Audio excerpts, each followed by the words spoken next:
Hello aspirants. आज हम discuss करने वाले हैं सिलेबस ऑफ ईपीएफओ। जैसे कि आपको पता ही है 17 मार्च जो थी वो लास्ट डेट थी ईपीएफओ की फॉर्म फिल करने की। आज से हम डिस्कस करेंगे। आज हम करेंगे डिस्कस सिलेबस। ईपीएफओ का क्या सिलेबस है, क्योंकि यूपीएससी जो है वो एग्ज़ाम लेती है ईपीएफओ का। सो सिलेबस इसका अगर हम देखें, कुछ सेक्शंस जो हैं वो हमारे नॉर्मल जो हम एग्जाम्स देते हैं उसके साथ मैच करती है। जैसे general English, Indian polity, economics, general science, computer, current events, mental ability, quantitative aptitude, history. तो ईपीएफओ में कुछ अलग है तो वो जनरल अकाउंटिंग प्रिंसिपल्स हैं, industrial relations and labour laws हैं, और सोशल सिक्योरिटी इन इंडिया है। अगर हम थोड़ा डिटेल स्टडी करें इसकी, तो इंग्लिश में क्लॉज टेस्ट आएगा, synonym, antonyms, error spotting, reading comprehension, parajumbles, phrases, idioms, fill in the blanks, phrase replacement, sentence completion और spellings कि spellings गलत हैं, इसको ठीक कीजिए। नेक्स्ट अगर हम पॉलिटी और सेकेंड सेक्शन इकोनॉमिक्स की देखें, तो सुप्रीम कोर्ट जो है उसका कुछ चीज़ें हमें देखने को मिलेंगी। नेशनल पॉलिटिकल पार्टीज और उनके सिंबल्स देखने को मिलेंगे। जैसे हमें इसमें पढ़ना पड़ेगा स्टेट पार्टीज कौन कौन सी हैं। मल्टी पार्टी सिस्टम है इंडिया में, पार्टी सिस्टम पढ़ना पड़ेगा, पॉलिटिकल पार्टीज। और कौन कौन से स्टेट पार्टीज हैं, क्राइटेरिया क्या है एक स्टेट पार्टी का, नेशनल पार्टी बनने के लिए क्या चाहिए, क्या एलिजिबिलिटी चाहिए, उनके सिंबल्स कौन कौन से हैं, कौन कौन सी हैं, कब इनकी फॉर्मेशन हुई, ये सब इसमें पढ़ेंगे। फंडामेंटल ड्यूटीज पार्लियामेंट को लेके हम चीज़ें पढ़ेंगे। इसमें कौन कौन से आर्टिकल्स आते हैं, कौन कौन सी अमेंडमेंट्स हुई हैं, कॉन्स्टिट्यूशन अमेंडमेंट्स, ये सब पढ़ेंगे। लेजिस्लेचर पढ़ेंगे, गवर्नर, उसके फंक्शंस पढ़ेंगे। लैंग्वेजेस के बारे में पढ़ना पड़ेगा, प्रेसिडेंट की इलेक्शंस, उसके फंक्शंस, उसकी पावर्स, ये सब भी पढ़ना पड़ेगा। और सीएजी के बारे में पढ़ना पड़ेगा, कंट्रोलर, ऑडिट जनरल, और कुछ इमरजेंसी प्रोविजंस भी पढ़ने पड़ेंगे। अगर करंट इवेंट्स की बात करें तो करंट अफेयर्स हमें अगर आप आज से शुरू कर रहे हैं तो आज से ही आप करंट इवेंट्स पढ़ना मेरे साथ शुरू कीजिए। और साथ ही साथ 6 मंथ्स के पुराने जितने भी नेशनल इंटरनेशनल इवेंट्स हुए हैं, जितने भी एग्रीमेंट्स हुए हैं, जैसे क्लाइमेट चेंज हो गया, G20 पे बहुत सारे क्वेश्चंस हमें देखने को मिल सकते हैं, जीडीपी, इन तरह के जो जो इंडेक्स होते हैं, gap, gender gap index, hunger index, ये सब चीज़ें, जीके, जो हमारी स्टैटिक कुछ चीज़ें आती हैं, स्पोर्ट्स में खेल रत्न अवार्ड्स, जो चैम्पियनशिप्स होती हैं, कौन कौन सी ट्रॉफी रिलेटेड है किस गेम के साथ, इम्पोर्टेंट डेज पढ़ेंगे। साइंस डे कब हो गया, योगा डे, है ना, हर मंथ जो है वो डेज, इंपॉर्टेंट डेज होते हैं, वो पढ़ेंगे। पॉलिटिक्स से रिलेटेड कुछ चीज़ें पढ़ेंगे, जैसे आर्टिकल्स को लेके चीज़ें आ जाती हैं, या कुछ अमेंडमेंट्स हुई हों, जैसे क्लाइमेट चेंज पे अगर हम पढ़ेंगे या इमरजेंसी को लेके पढ़ेंगे, तो ये सब चीज़ें हम पॉलिटिक्स के अंदर पढ़ेंगे। आर्टिकल 370 पे कोई क्वेश्चन आ सकता है। Important books and their writers, new books जो हैं किसी ने पब्लिश करी हो, उनके राइटर्स कौन हैं, या उस बुक की थीम क्या है, किसने उसको लॉन्च किया। फाइनेंस एंड बैंकिंग सेक्टर की अगर हम बात करें, तो फाइनेंस के लिए हमें पढ़ना पड़ेगा आरबीआई के बारे में अच्छे से, बैंकिंग सेक्टर, इंश्योरेंस सेक्टर हमें इसमें पढ़ना पड़ेगा। पॉपुलेशन सेंसिस में हमें डेमोग्राफी के बारे में पढ़ना पड़ेगा। इंपॉर्टेंट डिस्कवरीज में बात करें तो कुछ एलिमेंट्स होते हैं जो न्यूली डिस्कवर होते हैं, वो सब चीज़ें हमें पढ़नी पड़ेंगी। अवार्ड्स एंड देयर इम्पोर्टेंस, अभी ऑस्कर्स हुए हैं, नोबल पीस प्राइज मिले हैं, वो सब पढ़ने पड़ेंगे। स्टेट एनिमल्स और उनके सिंबल्स पहले क्या थे और बाद में चेंज कौन कौन से किए गए, ये सब पढ़ना पड़ेगा। और इम्पोर्टेंट इन्वेंशंस कौन कौन सी हैं वो हमें पढ़नी पड़ेंगी, जैसे एक्सरे का इन्वेंशन हुआ, कीबोर्ड का इन्वेंशन हुआ ना, ये सब चीज़ें जो है हम पढ़ेंगे। Next is industrial relations and labour law syllabus. अब इसमें कॉन्स्टिट्यूशन इंडिया का पढ़ेंगे, अनऑर्गेनाइज्ड लेबर के बारे में पढ़ेंगे कि एक ऑर्गेनाइज सेक्टर कौन सा होता है, अनऑर्गेनाइज सेक्टर कौन सा होता है, इंडियन लेबर ऑर्गेनाइजेशन कब बनी, क्या इसके ऑब्जेक्टिव्स हैं, कौन कौन से इन्होंने नंबर्स कौन कौन से अचीव किए हैं अभी तक, या कौन कौन सी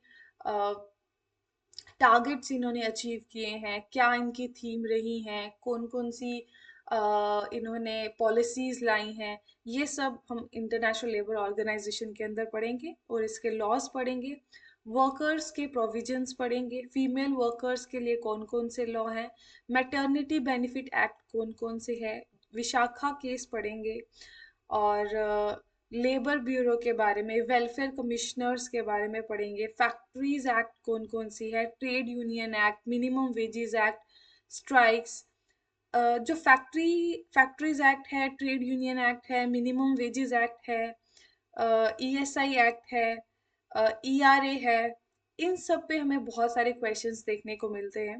वर्कर्स कंपनसेशन एक्ट है, तो इन पे हमें बहुत सारे क्वेश्चंस जो है वो देखने को मिलते हैं, और हर साल बहुत सारे क्वेश्चंस यहाँ से आते हैं। Next is accounting principles. तो सबसे पहले हम अकाउंटिंग कॉन्सेप्ट्स इसमें समझेंगे कि अकाउंटिंग क्या है, कौन कौन से कॉन्सेप्ट हैं इसमें, गोइंग कंसर्न कॉन्सेप्ट है, रियलाइजेशन कॉन्सेप्ट है, मैचिंग कॉन्सेप्ट है, बिजनेस एंटिटी, ये सब चीज़ें हम इसमें पढ़ेंगे। जैसे इन्होंने ऑलरेडी दे रखा है, इसमें बहुत ब्रीफ सिलेबस इन्होंने मतलब डिस्क्राइब करके रखा है पहले से, इसमें ज़्यादा कंफ्यूजन नहीं होगी क्योंकि इसके कॉन्सेप्ट ही मेनली हमें पढ़ने हैं। So next is UPSC EPFO mental ability test. ये तो आप देखते ही हो, sequence of figure, series, data sufficient, syllogism, sitting arrangement, blood relations, directions, puzzle test, statement and conclusion, statement and inferences, ये सब। और एप्टीट्यूड में हमें अलजेब्रा देखने को मिलेगा, मिक्सचर एंड एलिगेशन पे क्वेश्चंस आएंगे, ratio and proportion, HCF LCM, average, percentage, partnership, और SI CI। और अगर हम साइंस की बात करें तो साइंस में हमें जो 10th का सिलेबस है वो हमें पढ़ना है, 6th 7th 8th 9th 10th तक के जितने भी क्वेश्चंस हैं, बुक्स हैं, वो हमें मेन मेन चैप्टर्स हमें पढ़ने हैं। और बायोलॉजी की अगर हम बात करें, अगर हम टेंथ का ही मेनली पढ़े, थोड़ा EVS इसमें आता है, जैसे न्यूट्रिशन, थोड़ा सा इन्वायरमेंट की कुछ बायोलॉजी को लेके, तो ये फूड चेन, ऐसी चीज़ें भी हमें इसमें देखने को मिल सकती है। कंप्यूटर सिलेबस की बात करें तो कंप्यूटर में बहुत सारी चीज़ें जो हैं वो कॉमन हमें हर एग्ज़ाम में जो मोस्टली होती हैं, वो development of computer, computer generations के बारे में हम पढ़ेंगे। MS ऑफिस आ गया जिसमें Word, MS PowerPoint, Excel, हमें ये सब पढ़ना है। इनकी इम्पोर्टेंट कीज कौन कौन सी यूज़ की जाती हैं, ये सब पढ़ना है। वर्ड में कौन कौन से टैब्स हैं, टूल बार है, टाइटल बार है, ये सब चीज़ें पढ़ेंगे। इंटरनेट के बारे में पढ़ेंगे कि इंटरनेट की डिस्कवरी किसने की, who is a father of internet, internet में कौन कौन सी चीज़ें हैं, लोकल एरिया नेटवर्क क्या है, वाइड एरिया नेटवर्क क्या है, और भी बहुत सारी चीज़ें इसमें इन्वॉल्व हैं। और नेक्स्ट हम पढ़ेंगे मेमोरी को लेके कि रैम रोम इन सब को लेके। अगर हम इस सोशल इसकी बात करें, हिस्ट्री की बात करें, तो हिस्ट्री जो है वो हमेशा वास्ट और काफ़ी डेट्स इसमें याद रखनी पड़ती हैं, क्योंकि इसमें मोस्टली डेट फैक्चुअल क्वेश्चंस तो आते हैं लेकिन स्टेटमेंट्स वाले क्वेश्चंस बहुत सारे आते हैं। तो इसमें हमें स्टार्ट पूरा नेशनलिज्म जो है इसमें स्टार्ट करना है कि कैसे हमारी इंडिया फ्रीडम मूवमेंट जो है वो स्टार्ट हुई, इंडियन नेशनलिज्म कैसे स्टार्ट हुआ, रिफॉर्म्स कौन कौन से हुए हैं, कौन कौन सी मूवमेंट्स लॉन्च की गई हैं, गांधी एरा पूरा पढ़ना है।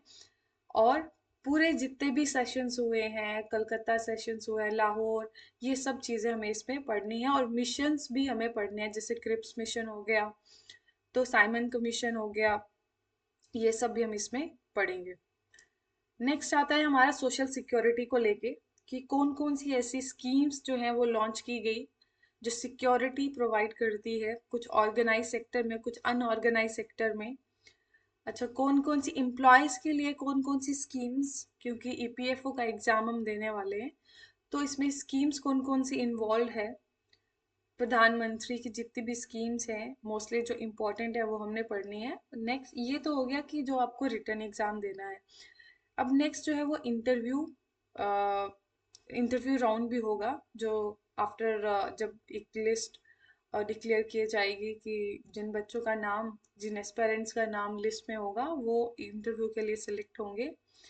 तो इंटरव्यू में आपको कुछ कम्युनिकेशंस पे, अपना कम्युनिकेशन स्किल्स पे काम करेंगे, करंट अफेयर क्वेश्चंस, न्यूज़पेपर इसमें हमें पढ़ना है, रिसेंट जो भी इंश्योरेंस, बैंकिंग सेक्टर, जीडीपी को लेके आरबीआई कौन कौन सी पॉलिसीज जो है वो ला रहे हैं या लाने वाले हैं, और आपका क्या स्टैंड है, आपके क्या व्यूज हैं इंडियन इकोनॉमी के ऊपर, आपके ओपिनियंस क्या हैं आपकी गवर्नमेंट के ऊपर, आपके इस वर्किंग, इस एग्जाम को लेके, और इस जॉब को लेके आप क्या कंट्रीब्यूट कर सकते हो, ये सब हमें देखने को मिलेगा। और जो सेकेंड राउंड होगा ईपीएफओ का वो 100 मार्क्स का होगा, और जो दूसरा रिटन एग्जाम होगा वो 120 क्वेश्चंस का होगा, 300 मार्क्स का होगा। तो टोटल टोटल देखें तो 75 वेटेज हमारे रिटन एग्जाम्स की होगी, रिटन एग्जाम की होगी 25, 75 रिटन एग्जाम की होगी, 25% इंटरव्यू की होगी। तो अब नेक्स्ट हम शुरू करेंगे कल से अपना proper course, one by one.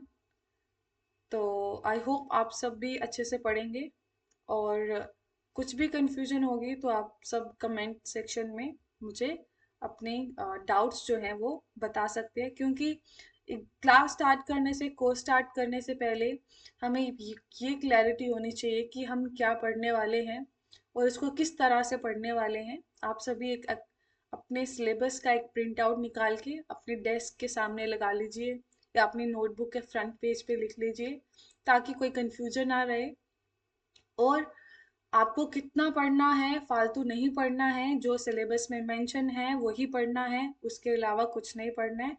तो आपको सबसे पहले तो अपना सिलेबस जो है वो याद होना चाहिए कि आपको क्या क्या चीज़ें पढ़नी है, फिर उसी के अकॉर्डिंगली हम चीज़ें जो है वो पढ़ते जाएंगे। So thank you so much for watching.